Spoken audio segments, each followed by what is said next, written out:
The event tonight was about looking to the future, 200 years in the future. What will UCL be doing? What will science be doing? What will engineering be delivering? How will we live in 200 years? The future now is more uncertain than it ever has been, and that, in the one hand, is sort of, I guess, a little bit of a fearful thing, and on the other hand, is kind of exciting. Personally, I'd like to see us on Mars at some time in the next 200 years. I think that's a given. I think that's going to happen. There were a number of predictions tonight. I think that we have to reduce complexity.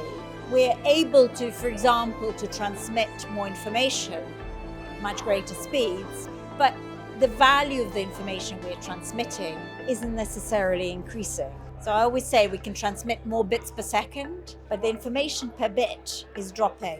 And I think we have to reverse that.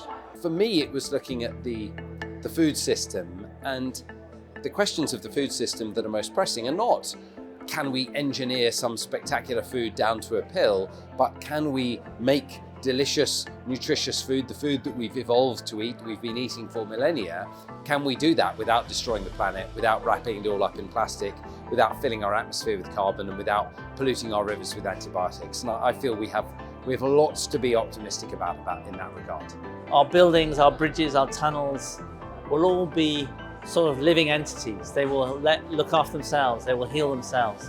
And I think that will be great, because then we won't have to constantly dig up the roads and the bridges won't fall down. The Royal Societies absolutely underpin the development of global science. And UCL, as its kind of younger sibling, has broadened the number of people that can contribute to that process, or the process of understanding.